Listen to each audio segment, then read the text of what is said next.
আমাদের একটা কমলা লেবুর মতো মন, জানেন তো। 12টা কুয়া আছে, 4টে এখানে আছে, 4টে টনটনিয়া কালীবাড়িতে আছে, যে 108 জবা ফুলের মালা দিয়ে বা শনিবার পুজো দিতে হয়, রোজ একবার করে দেখে আসি রেটটা কীরকম যাচ্ছে। আর 4টে রান্নাঘরে আছে, ফিরে গিয়ে রুটি বানাতে হবে। আর বাকিটা এইখানে পড়ে আপনি ভাবছেন 12টা কুয়া নিয়ে কাজ হবে, তা কিন্তু নয়। স্বামীজি বলছেন যখন যে কাজটা করবে সেটা যেন উপাসনা হয়।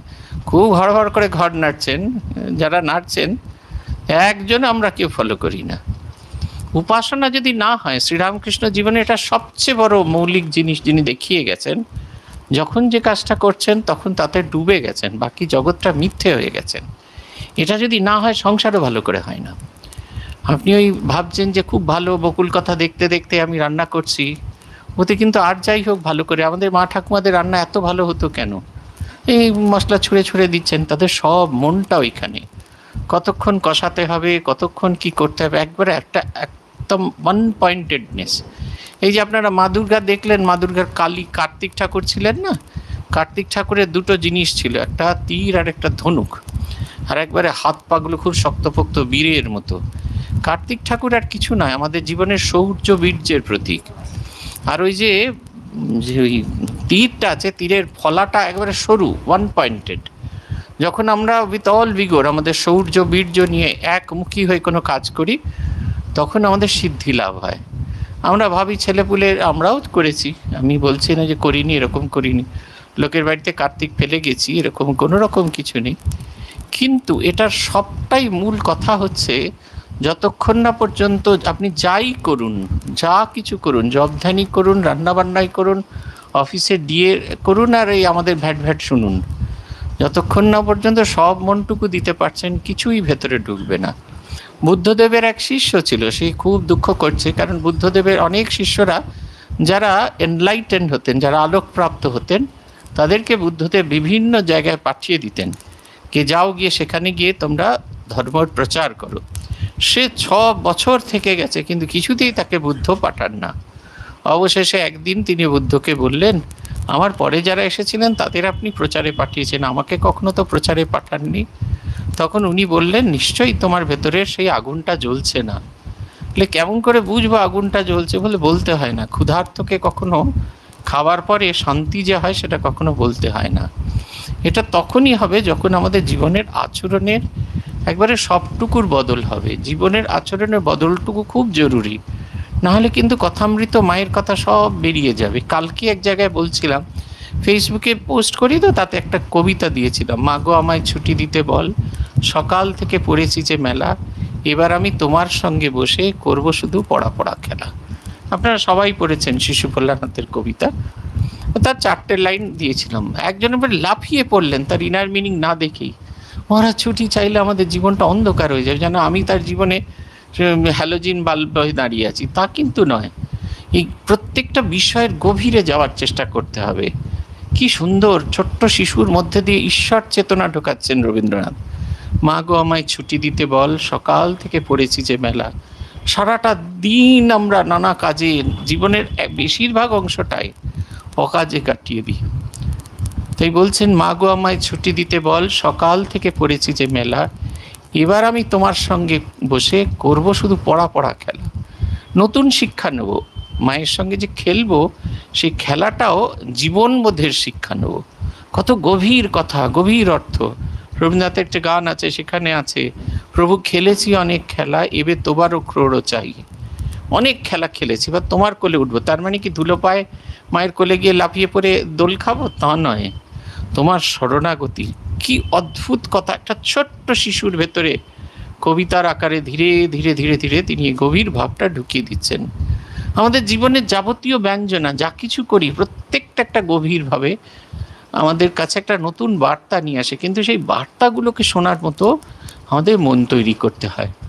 আমরা যখন পাবলিক সেলিব্রেশনে করতাম, তখন আমাদের ওয়াকি টকি ব্যবহার করতাম, তার ফ্রিকোয়েন্সিগুলো আলাদা ছিল। পুলিশ, মিলিটারি, তার যে ফ্রিকোয়েন্সি তার সঙ্গে সম্পূর্ণ আলাদা।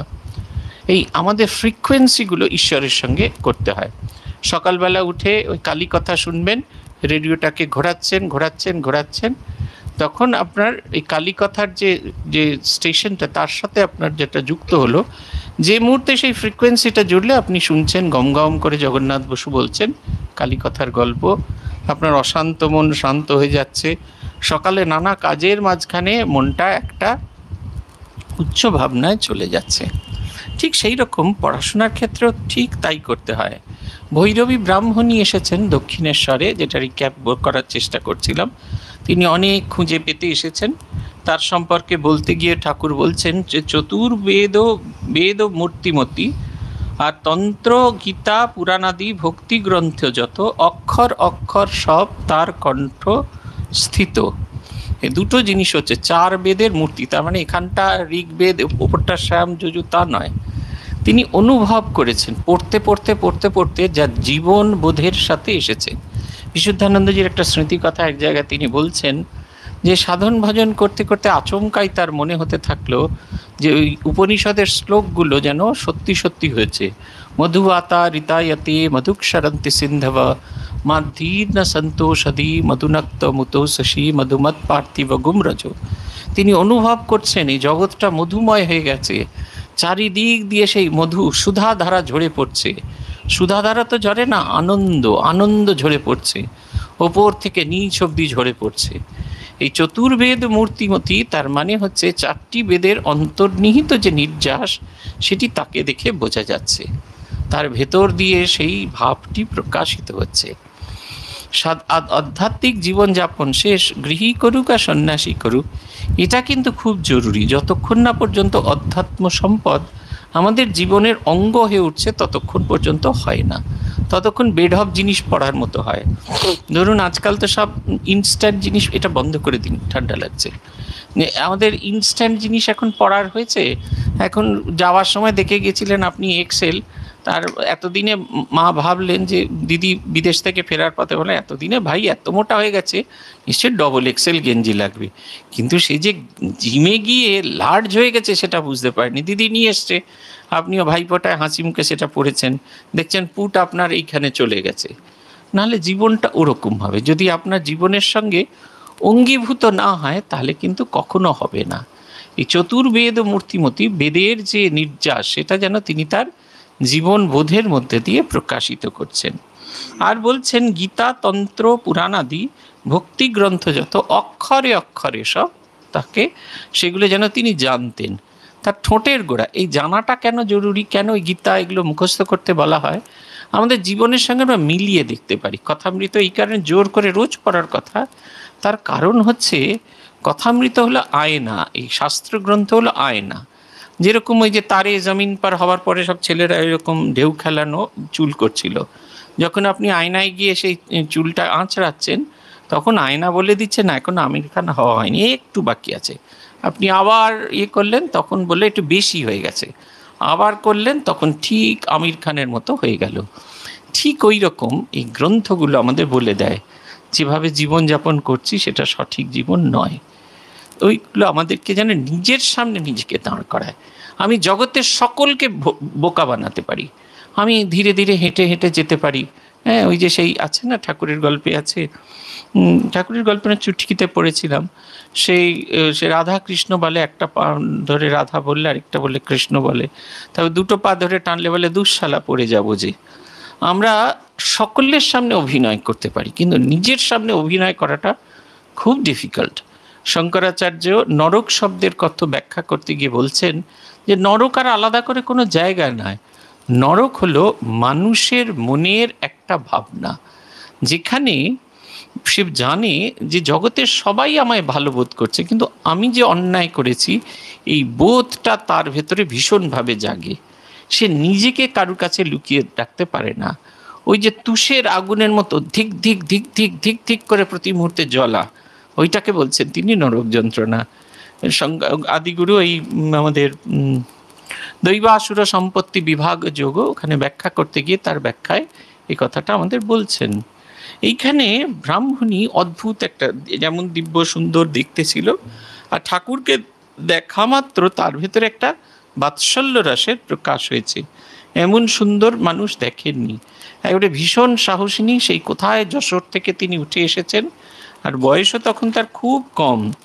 যখন তিনি আসেন 1861 সালে, তখন তিনি এতে আসেন, যোগেশ্বরী ব্রাহ্মণী আসেন, এবং 1867 সালে 6 বছর তিনি ঠাকুরের কাছে থাকেন।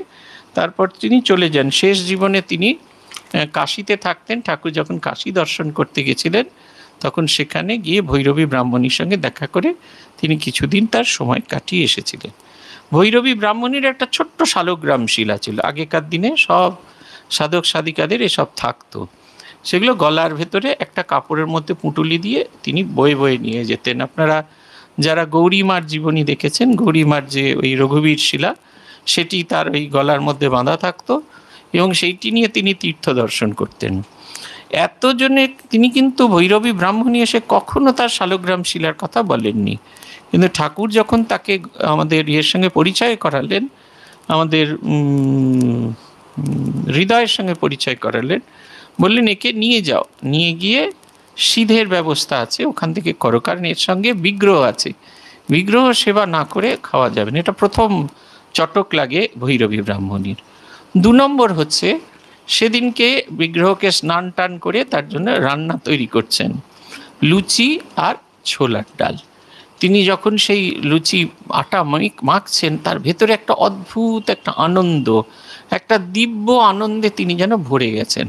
তারপরে সেই শালপাতার থালায় লুচি ছোলার ডাল তৈরি করে তিনি দিয়েছেন। চোখ বন্ধ করে ধ্যান করছেন আর ভাবছেন তার ইষ্ট দেবতা রঘুবীরজি তিনি এসে বোধহয় গ্রহণ করছেন। চোখ খুলে দেখলেন যে স্বয়ং শ্রীরামকৃষ্ণদেব সেই খাবার গ্রহণ করছেন, এবং গভীর ভাব সমাধিতে তিনি যেন মগ্ন হয়ে গেছেন।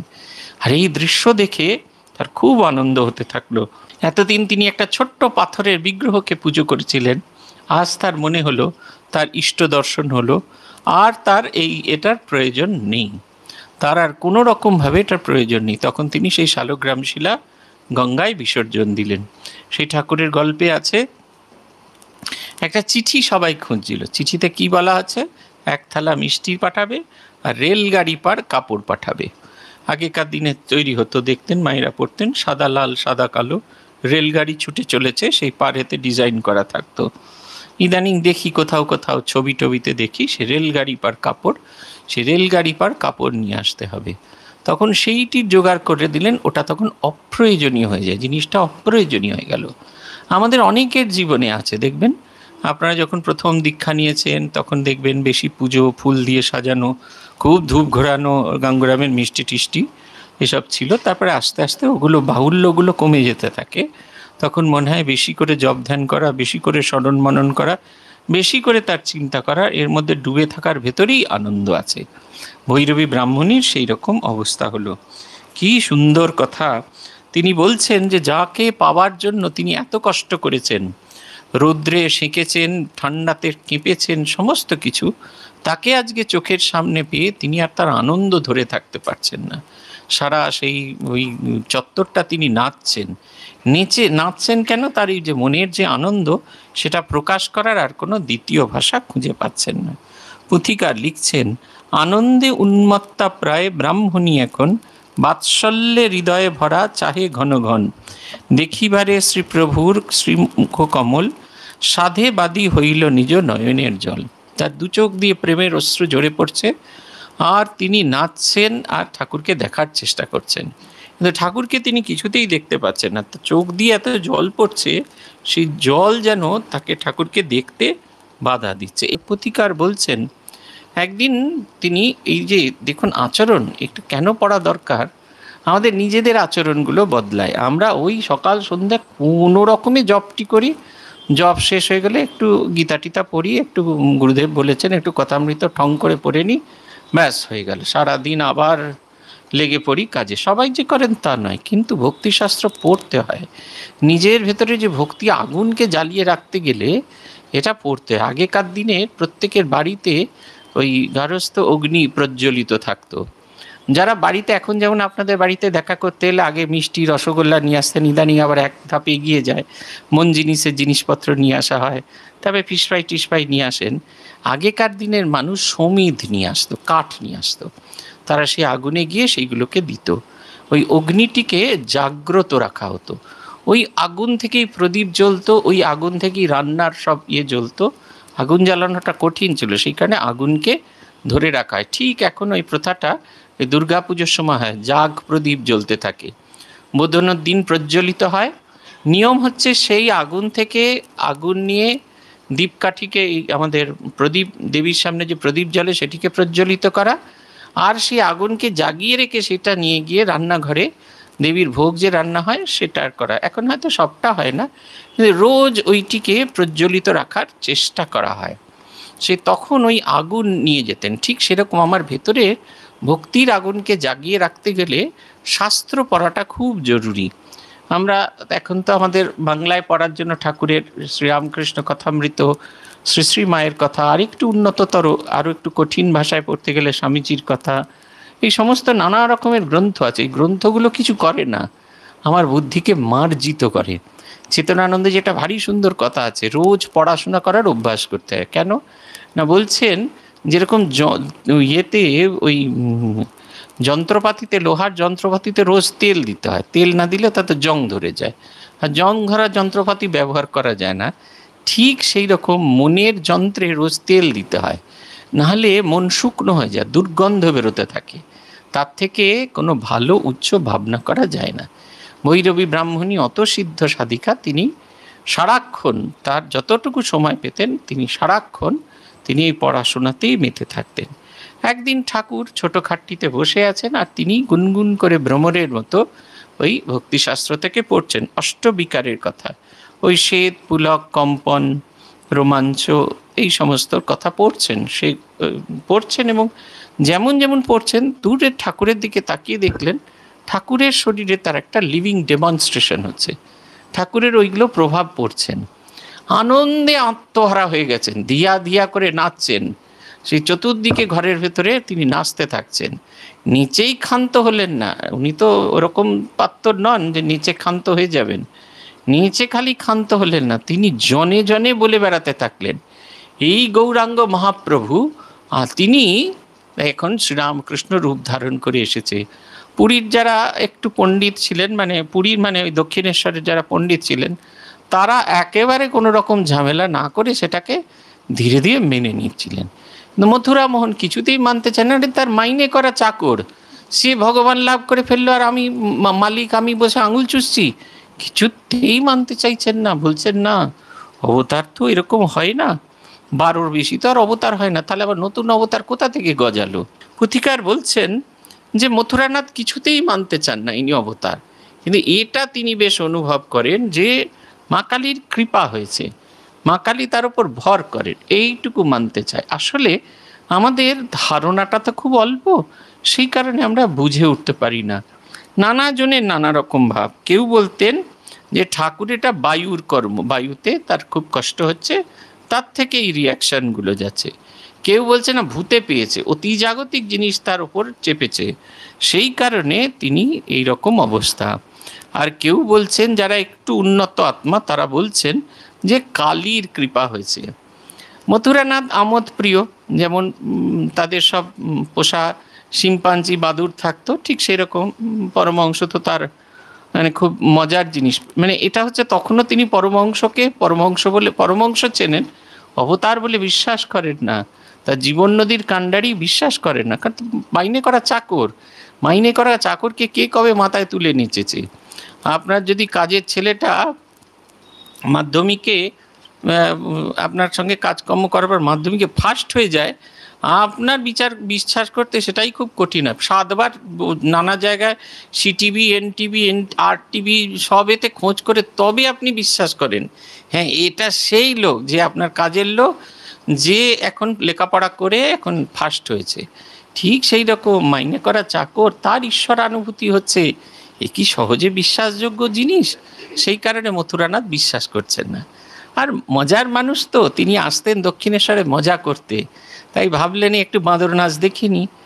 এদিকে আরেকজন পিছু পিছু লেগে আছে, তিনি হলেন শ্রীরামকৃষ্ণদেব।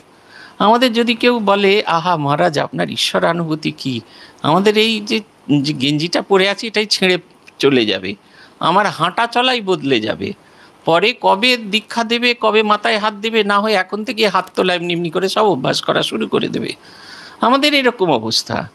কিন্তু তাঁর অবস্থা, তিনি উঠে পড়ে লেগলেন এঁটুলির মতো, মথুরানাথকে বললেন আপনি পণ্ডিতদের ডেকে সভা করুন, আমরা দেখব, তার কারণটা দেখব।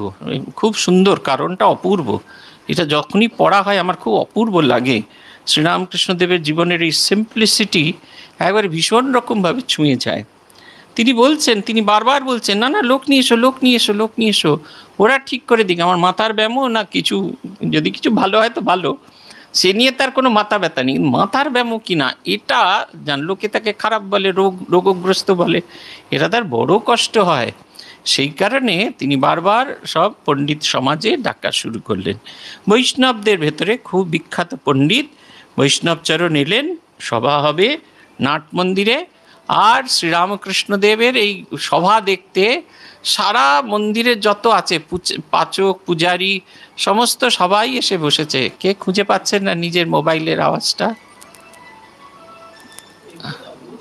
না না না না না, বলবেন না, বলবেন না, থাকুক। আমাদের না সবাই নিখোঁজ হয়ে গেছি। হ্যাঁ হ্যাঁ, না এটা ভালো জিনিস, এই যে খুব ভালো। হ্যাঁ, কেউ খোঁজ করছে, তো আমরা তো সব নিখোঁজ হয়ে গেছি। কেউ খোঁজ করছে, কোথায় আছো, কেমন আছো। হ্যাঁ, কিন্তু সবচেয়ে আনন্দের, উনি কি মন দিয়ে শুনছেন দেখুন। কোলেতে অচদরে বাজনা বাজছে, এটা বুঝতে পারছেন না, এটা কিন্তু খুব ভালো জিনিস। Thank you. অন্তত দু চারজন যে শুনছেন, এতেই আমার জীবন ধন্য। তারপরে এই যে বলছেন পণ্ডিত দেখার জন্য কৌতূহল, মজা, শ্রীরামকৃষ্ণদেবকে নিয়ে মজা হচ্ছে, মজা, সবাই মজা দেখতে এসে, মজা দেখিছে আমার মনোপাগলে, সে মজা দেখতে এসেছেন সবাই, হইচই করছেন। শ্রীরামকৃষ্ণ কি হয় দেখি, যদি একবার প্রমাণ হয়ে যায়, সব কিছু নয়, ভালো করে দেব আচ্ছা করে। এরা সব এসেছে। ভৈরবী ব্রাহ্মণী একে একে শাস্ত্রগ্রন্থ একটু একটু করে তুলছেন, উল্লেখ করছেন শ্রীরামকৃষ্ণের শরীরের, তার যে শরীরের যে বিভিন্ন রকম চিহ্ন সেগুলো দেখাচ্ছেন, তার ভাবের কথা বলছেন, সমাধি হলে তিনি কীরকম অবস্থায় হন। এগুলো নিগেট করার উপায় নেই, কারণ যারা মজা দেখতেছেন তারা প্রত্যেকে প্রত্যক্ষ দর্শন করেছেন। শ্রীরামকৃষ্ণদেব যাঁদের লোক ছিলেন, নাচ গান ভাব সমাধি যা কিছু করেছেন পাবলিকলি করেছেন, কেউ অস্বীকার করতে পারবেন না। আমরা যেমন আমাদের সমাধি টমাধি যদি হয় কেউ বলতে পারবে না, প্রমাণ নেই, ঘরের মধ্যে তো লুকিয়ে লুকিয়ে, মি অ্যান্ড ইউ, ঠাকুর আর আমি। ঠাকুর একবারে পাক্কা লোক, আজকে যা নাচ করেছেন, অজ্ঞান হয়ে গেছে, টেনে তুলে নিয়ে গেছেন, তারপরে শিব ঠাকুরের কাঁধে চড়ে গেছেন, যা কিছু করেছেন ইন পাবলিক, যাতে ভবিষ্যতে যখন তাকে নিয়ে টানা হিচড়া করা হবে সাক্ষী দেওয়ার মতো সব লোক থাকবে। কি বুদ্ধি ভাবুন দেখি। হ্যাঁ, কে বলে ঠাকুরকে বোকা? বলছে আমি তো প্রথম থেকে বুঝেছি, জেনেছি এটা বোকা লোক নয়, যিনি কখনো কলকাতার রাস্তায় এখানে এসে জামাপুকুরে এসেছিলেন, দাদার জন্য দেখতে গেলেন দক্ষিণেশ্বরে, তারপরে ওই গেঁয়ো ভূত কোথায় দক্ষিণেশ্বর আর কোথায় জামাপুকুর, একা একা মুড়ি চিবোতে চিবোতে সারা রাস্তা ফিরে এলেন। শুধু তাই নয়, পরের দিন আবার এই পুরো রাস্তা চিনতে চিনতে দক্ষিণেশ্বর দুদিন বাদে পৌঁছলেন। আমি এই ঘটনাটা পড়ার পরে আমার একবারে পরিষ্কার ধারণা আছে, এই লোকটা আর যাই হোক মাথা মোটা ভূত নয়, গেঁয়ো ভূত নয়, আমরা যেভাবেই কল্পনা করে থাকি। এত যে স্মার্ট। আর এই কাণ্ডগুলো দেখলে তো আরও মনে হয়, যত নেচেছেন, যত কেঁদেছেন, পড়েছেন, অজ্ঞান হয়েছেন, লোকে থুতুক্কার দিয়েছেন, কিন্তু সব ইন পাবলিক করেছেন। এখন যেরকম ইউ আর আন্ডার সিসিটিভি, এই যে কন্ট্রোলের ভেতরে আছে সব লিখে দেওয়া, সেরকম সিসিটিভি দেওয়া আছে। আমাদের স্কুলে ছাত্ররা আর ছাত্রর বাবা মারা খুব একটা কমপ্লেন নিলেন, বললেন এত নাকি আমরা চাপ দিই, ছেলেপুলেরা নাকি সেলফ স্টাডি করার সুযোগ পায় না। তা আমরা একটা অপশান দিলাম, ঠিক আছে লক্ষ্মী পুজোর পর চলে আসবে, এসে রোজ স্কুলে সেলফ স্টাডি করবে। কি কষ্ট ছেলেপুলেগুলোর। তা 11টার সময় যেমন 10:45 খেয়ে ব্যাগপত্র নিয়ে প্লেন ড্রেসে স্কুলে গিয়ে বসে থাকে। প্রত্যেক ক্লাসে সিসিটিভি লাগানো আছে। আর যাদের যাদের বাবা মা, আমাদের হোস্টেল সুপারটিও খুব শয়তান ছেলে, সে যাদের বাবা মারা কমপ্লেন করেছিলেন তাদের ছেলেরা কি করছে সেগুলো দেখছেন, বেশিরভাগই সেগুলো ঘুমোচ্ছেন। সেই ফুটেজগুলো তুলে তুলে তার বাবা মার কাছে সেগুলো হোয়াটসঅ্যাপে পাঠিয়ে দিয়েছে। কোনো উপায় নেই, এখন বাবা মারাও পিটছে, এদিকে মাস্টারমশাইরাও পিটছে, মাঝামাঝি খুব অবস্থা খারাপ। প্রভুর ঠিক এরকম অবস্থা।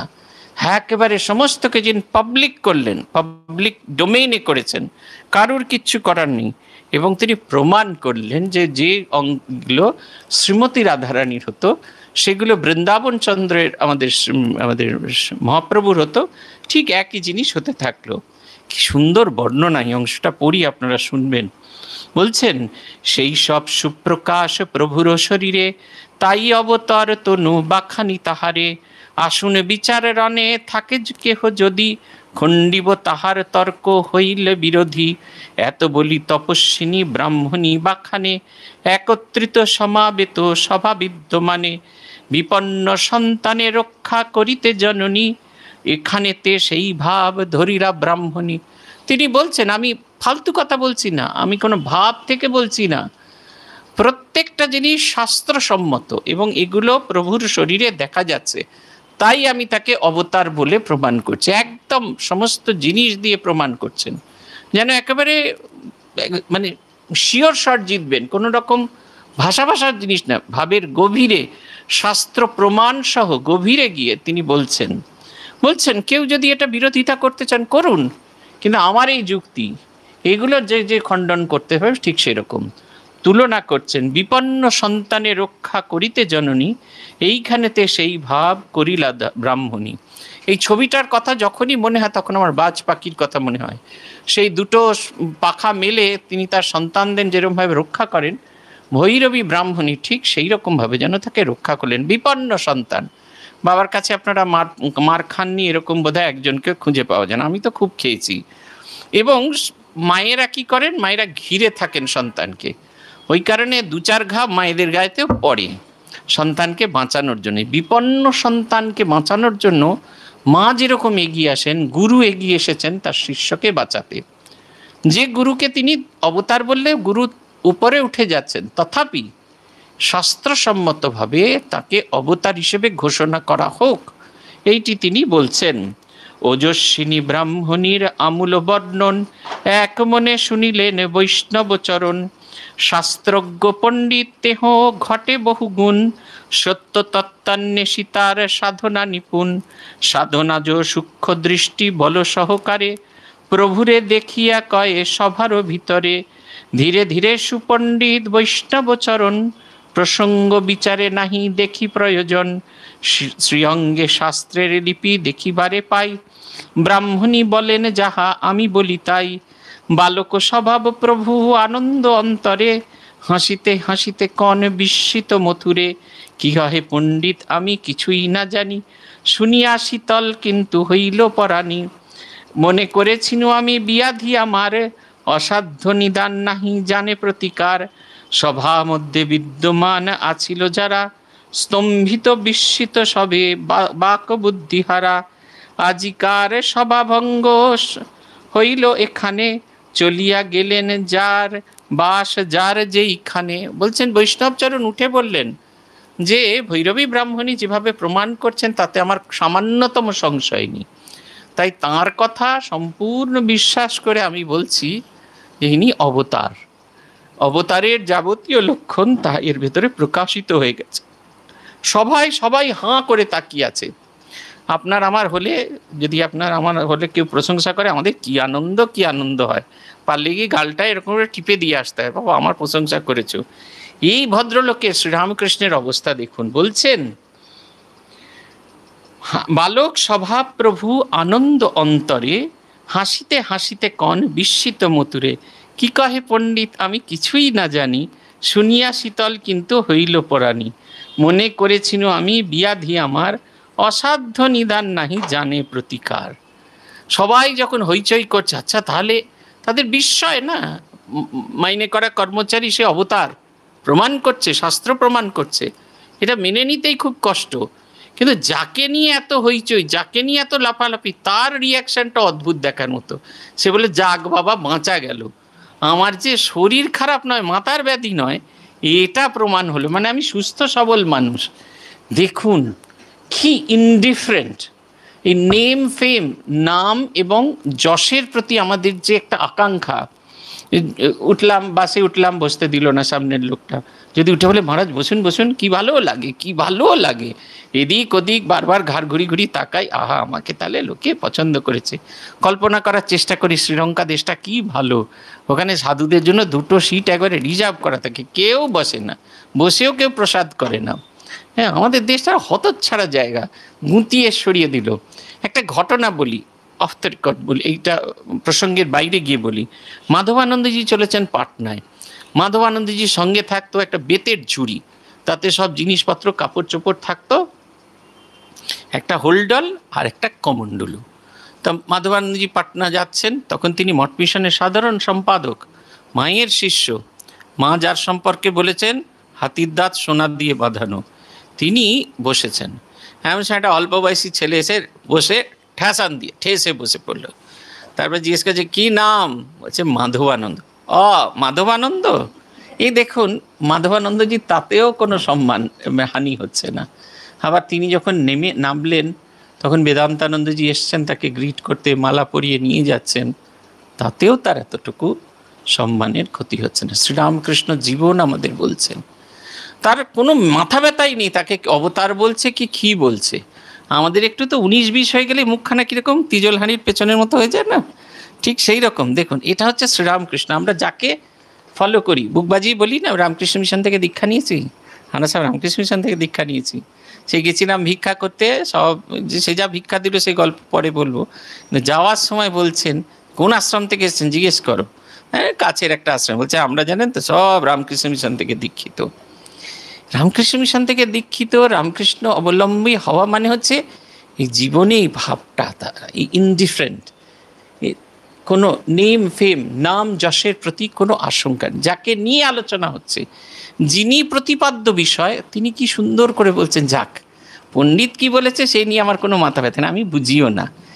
একটা জিনিস বুঝেছি, আমার মাথায় কোনো ব্যাধি হয়নি, আমি সুস্থ স্বাভাবিক আর 5 জন মানুষের মতো। সবার ভেতরে সবাই হাঁ করে তাকিয়ে আছে। কেউ এসেছিল মজা দেখতে, কেউ এসেছিল হলে বেশ আচ্ছা তরে দুঘা দেবে। শ্রীরামকৃষ্ণের কথায় সবাই করে বিস্মিত হয়ে গেল, তাকিয়ে হাঁ করে দেখছে, এমনও মানুষ হয়। পুথিকার বলছেন স্তম্ভিত বিস্মিত সবে বাক বুদ্ধিহারা, দুটো দিক চলে গেছে, শব্দ দিয়ে প্রকাশ করতে পারছে না, শব্দ কথা বলবার পাচ্ছে না, আর বুদ্ধি চিন্তা করতে পারছে না, এমন মানুষও হয়। এমন মানুষ হয় এটা আমাদের ভাবতেই কীরকম অবাক লাগে। পুরুলিয়াতে একজন ভদ্রলোক আছেন, শ্রীমন চৈতন্য নাম। তাকে যদি সামনাসামনি দেখেন আপনার একটুও কথা বলতে ইচ্ছা করবে না। এই বৈষ্ণবদের মতো হাঁটুর কাছে কাপড় পরা আছে, মাথায় চুলটি জটা বাঁধা আছে, লেখাপড়া শিখেছেন, কিন্তু দেখলে বোঝা যায় না। তিনি ওখানে মানি লেন্ডারদের হাত থেকে বাঁচার জন্য একটা অদ্ভুত প্রক্রিয়া চালু করলেন। পুরুলিয়া কৃষি বিজ্ঞান কেন্দ্র থেকে শিখিয়ে এসে ছেলেদের শেখালেন কেমন করে সিল্ক কোকুন, ওই গুটি পোকার চাষ করতে হয়, তার থেকে কেমন করে সুতো বার করতে হয়, সেটা সুতোকে কেমন করে শাড়িতে রূপান্তরিত থান বানাতে হয়, তার থেকে শাড়ি বানাতে হয়, কেমন করে বিক্রি করতে হয় শেখাতে শুরু করলেন। মানি লেন্ডারদের একটু একটু করে কষ্ট শুরু হলো, কারণ একবার তো দাদন নিলে সে তার ছেলে তার ছেলে তার ছেলে তার ছেলে এরকম। তারপরে কৃষি বিজ্ঞান কেন্দ্রের সাথে ব্যবস্থা করে, ওখানে তো বৃষ্টি কম হয়, গম কি করে অল্প জলে গমের চাষ করা হয়।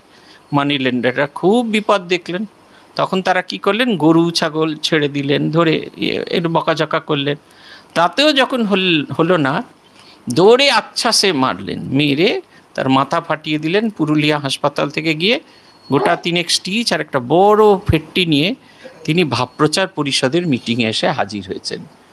গায়ে 102 জ্বর, কিন্তু তিনি বলতে এসেছেন মানুষের কথা, কি কাজ হয়। এই যে এত কিছু, এত আঘাত, এত বেদনা, কোনো কিছুই তাকে স্পর্শ করছে না। এই শ্রীরামকৃষ্ণের এই যে জীবন যখন দেখি, তখন ভাবি জগতে এরকম মানুষও আছেন যারা এরকম নাম যশের পারে গিয়ে মানুষের কল্যাণের জন্য সাহায্য করছেন। রবীন্দ্রনাথ বলছেন, প্রেমকে যেদিন জালি হৃদয় গগনে, কি উৎসবের লগনে, সব আলো তার কেমন করে, পরে তোমার মুখের পরে আপনি থাকি আমি আলোর পিছনে। আমরা তো সবসময় চাই সব গ্ল্যামারটা আমার মুখের ওপর পড়ুক। এখানে একটু আলো কম হচ্ছিল, আমার খুব কষ্ট হচ্ছিল, যে এই আলো জ্বললো কী আনন্দ, যে বিদেশ থেকে দেখবে আমার কালো রঙ কীরকম ধবধবে ফর্সা হয়ে যাবে। হ্যাঁ, তো সেই রকম এই অবস্থাটা, আমরা যখন কখন নিজেকে অপ্রয়োজনীয় বানাই, আমরা কখন নিজেকে ওই বিশেষ্য থেকে অন্য গুণেতে গুণান্বিত করতে পারি, সেটা পারি তখন ঈশ্বরের প্রতি আমাদের ভালোবাসা জাগে। বলছেন প্রেমকে যেদিন জালি হৃদয় গগনে, আই লাভ ইউ প্রেম নয়, তোমাকে আমি ভালোবাসি।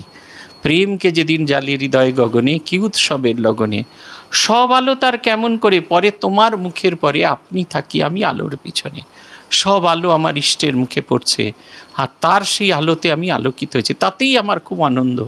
এই যে দেখুন, জীবনে নিজেকে এমন করে লুকিয়ে রাখা যায়, এটা একেবারে একটা অদ্ভুত ঘটনা। মাস্টারমশাইয়ের কথামৃত পড়ে দেখবেন, কোথাও কোনো জায়গায় তিনি নিজেকে প্রকাশ করেননি, হয় মণি, নালে জনৈক ভক্ত, নালে মাস্টার, এইভাবে নিজেকে লুকিয়ে রেখেছেন।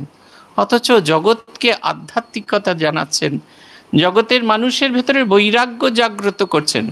যার কথা লিখতে গিয়ে নিত্যাত্মানন্দজির 16 খণ্ড ব্যবহার করতে হয়েছে, কিন্তু তিনি মাত্র নিজেকে সম্পূর্ণভাবে লুকিয়ে রেখে শ্রীরামকৃষ্ণকে জগতের কাছে প্রচার করেছেন। এই হচ্ছে শ্রীরামকৃষ্ণের রূপ, যেটা আমাদের কল্পনা করতে হয়। এটা আবার একটা অন্য ভার্সান আছে, জানে তো, কিছু জানি না, কিছু বুঝি না, জগৎ সংসারে খুব একবার ইনডিফারেন্ট একটা ভাব, ওটিও কাজের জিনিস নয়।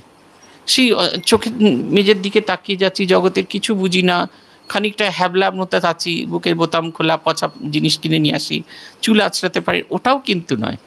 শ্রীরামকৃষ্ণ মানে একদম সম্পূর্ণ স্বাভাবিক স্তরে দাঁড়িয়ে, কিন্তু অতিজাগতিক স্তরে থেকেও সেটির সম্পর্কে অ্যাওয়ারনেস লেস, এইটা হচ্ছে কথা। পুথিকার বলছেন যে একজন সবাইয়ের কিন্তু বোধ হয় না, পুকুরের ভেতরে পদ্মফুল ফুটে আছে, ওই মধুকর হানিবি, তারা কিন্তু জানে ঠিক। আমরা তো দেখি বা কি সুন্দর ফুল, গোলাপ ফুল, কিরম পদ্মফুল ফুটে আছে, দারুণ, তুলে প্রভুর পায়ে দেবো। কিন্তু যে রসিক, সে জানে ওই পদ্মফুলের ভেতরে যদি নিজের হুলটা ফোটানো যায়, হু হু করে মধু আহরণ করা যায়। এই যে যারা বোঝে এবং আহরণ করতে জানে, শাস্ত্রে তাদের তত্ত্বান্বেষী বলছেন তত্ত্বান্বেষী, সত্য তত্ত্বান্বেষী, সত্যের যে তত্ত্বের অনুসন্ধান করছে। এটা সাধকের একটা খুব বড় গুণ। অনেক সময় কি হয়, আমরা মনোটোনাসলি কাজ করে যাই, গুরু বলেছেন এইভাবেই করে যাচ্ছি, টিং টিং ছট, টিং টিং ছট, কখনো তার সেই কথাগুলোর অর্থ বুঝি না, আমরাও বুঝতাম না। আমার মনে আছে যেদিন মন্ত্র দীক্ষা হলো, ভূতেশানন্দজি মহারাজ একটা কথা বলেছে, এখনো কানে বাজে। বলেছিলেন যে আজকে আমাকে তুমি ভালো করে দেখে নিও। আমি ভাবলাম বোধহয় আজকে বোধহয় খুব গ্ল্যামারাস লাগছে বলে দেখি। তখন ছোট ছেলে তো, 18 বছরের ছেলে, কিন্তু যত চুল সাদা হচ্ছে একটু একটু করে বুঝতে পারি। সেদিন তার ভেতরে গুরুমূর্তির প্রকাশ হয়েছিল। সেই গুরুমূর্তির ছবিটা পরবর্তীকালে আমরা দেখে উঠতে পারবো না, সেই কারণে যেন তাঁর আকুতি ছিল আমরা যেন তাকে দেখি, এবং সেই অনুযায়ী আমাদের যখন গুরুমূর্তি চিন্তা করব, তখন ওই রূপটিকে যেন আমরা নিরন্তর চিন্তা করতে পারব।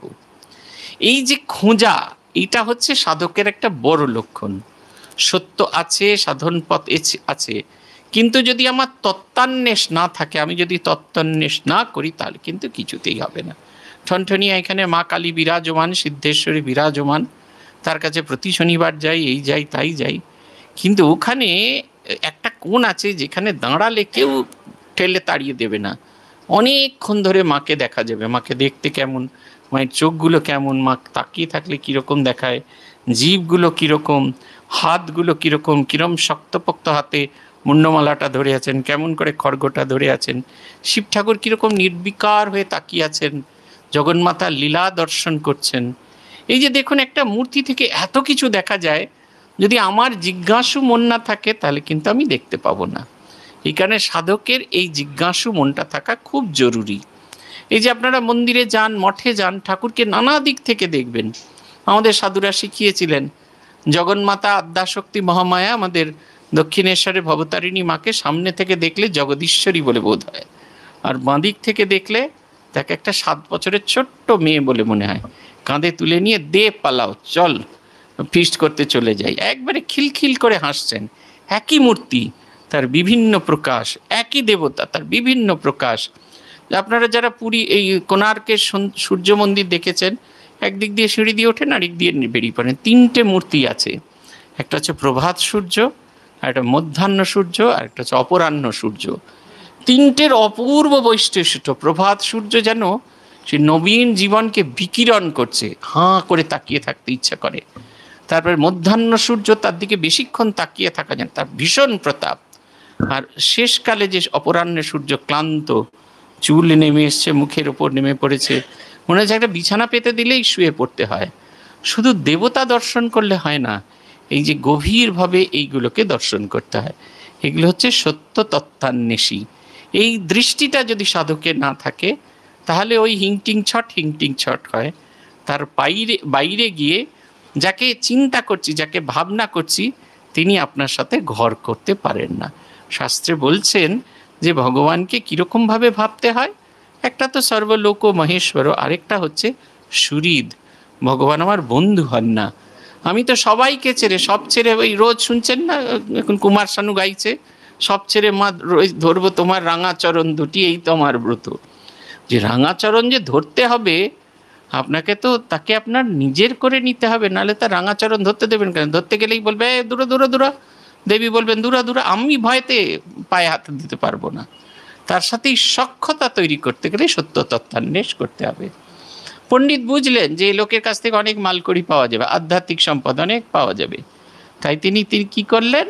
তিনি কর্তাভজা সম্প্রদায়, কর্তাভজা এক ধরনের সম্প্রদায় যারা ঈশ্বরের এই অরূপের চিন্তা করে থাকেন। আলেখ যিনি আছেন, অলক্ষ্যে যিনি আছেন ঈশ্বর, তিনি হলেন আলেখ নিরঞ্জন। ওরা বলেন কেমন তিনি? না মলিনতাহীন ইনি। আর তাদের একজন গুরু সাঁই, তিনি তার প্রতিনিধি। আর এইরকমভাবে একটা একটা করে ওরা জিজ্ঞেস করে, কৃষ্ণ পেয়েছ কিনা, কৃষ্ণ পেয়েছ কিনা, কৃষ্ণ পেয়েছ কিনা, নিজেদের মধ্যে। এবং ওই ওরা প্রণাম করে অনেক সময় জীবের রস দিয়ে যে সাধকের তার পা থেকে নিয়ে নেয়, আবার সেটাকে চাটে, ভাবে ওইভাবে আধ্যাত্মিক শক্তি যায়। বা প্রণাম করার সময় জীব দিয়ে চাটে, পা বা গুরুর হাত এগুলো চাটে, তারা ভাবে ওইভাবে আধ্যাত্মিক শক্তি যায়। আপনারা অনেক সময় দেখবেন পোপকে কেউ করছেন, গ্রিট করছেন, আর ওই নিয়ম হচ্ছে আংটিটায় চুমু খাওয়া, আর কেউ এইখানেও চুমু খায়, ভাবে ওই চুমু খেলে আধ্যাত্মিক শক্তি ওর ভেতর দিয়ে সঞ্চারিত হবে। এইরকম এক একজন সম্প্রদায়, সেই কর্তাভজা সম্প্রদায়ের সকলকে নিয়ে মাঝে মাঝে ঠাকুরের কাছে আসতেন, এবং ঠাকুরও তাদের অত্যন্ত আনন্দের সঙ্গে গ্রহণ করতেন। যে পুকুরে পদ্মফুল ফুটে আছে, একটা ছোট শিশু দূরে পাড়ে দাঁড়িয়ে দেখছেন যে পদ্মফুলটা কখনো সোজা হয়ে আছে, কখনো হাওয়াতে এমনি এমনি করে দুলছে, কখনো আবার জলকে স্পর্শ করে আবার সোজা হয়ে যাচ্ছে। এর কারণটা কি? ছোট শিশু সে বুঝতে পারে না। তার কারণ হচ্ছে শুধুমাত্র পদ্মফুল আর পদ্ম পাতাটা দৃশ্যমান, বাকি যে পদ্মের গাছ যেটা ধরে রেখেছে ফাউন্ডেশন, সেটা জলের তলায়। অবতার তাই একটু ওপরে ওপরে ওপরে ওপরে দেখাচ্ছেন সবাইকে, আমাদের সকলকেই ওপরে ওপরে দেখান। আমরা গভীরত্বে যেতে যেতে চুল পাকা, তারপর হরিওম রামকৃষ্ণ হয়ে যায়, আবার পরের জন্মে নতুন করে শুরু করতে হয়। সেই কারণে তিনি যেন সে আমাদের দেখাচ্ছেন যে মথুরানাথকে তিনি এবার খুব সে খেলাচ্ছেন, মাদারিকা খেল। এতদিন ঠাকুরকে নিয়ে মাদারিকা খেলছিল, এবার মথুরানাথকে নিয়ে তিনি মাদারিকা খেল দেখছেন। ঠাকুর বললেন, দেখো মধুর বড় কষ্ট, মধুর ভীষণ কষ্ট, গায়ে ভীষণ জ্বালা, সব লোম টোম সব পুড়ে যাচ্ছে, এত কষ্ট হচ্ছে, কি করি? ভৈরবী ব্রাহ্মণী বললেন, এর উপায় আমি জানি। রাধারও এরকম হতো, ঈশ্বরকে পাচ্ছি না বলে ভীষণ রকমের কষ্ট হতো, তাকে পাচ্ছি না বলে যে মনের যে তীব্র দাহ, এটা শরীরের ওপরেও প্রয়োগ হতো। আসলে কি হয়, আপনারা যারা পুজো টুজো করেন দেখবেন, পুজো করবার সময় আমরা নিজেদের দেবত্বে নিজেদের উন্নীত করি। দেখবেন একটা জায়গায় আছে, সেখানে বলছি আং রিং ক্রোং ইয়ং রং লং ভং সং সং সং হৌ হংস। যদি ঠাকুরের পুজো করি, শ্রীরামকৃষ্ণ দেবতায়া প্রাণা ইহ প্রাণা, শ্রীরামকৃষ্ণ দেবতায়া জীব ইহ স্থিত, শ্রীরামকৃষ্ণ দেবতায়া সর্বেন্দ্রিয়ানি, শ্রীরামকৃষ্ণ দেবতায়া বাং মনশ্চক্ষুত্বক শ্রোত্রঘ্রাণ প্রাণ ইহাগত সুখম চিরন্তিষ্ঠন্তু স্বাহা।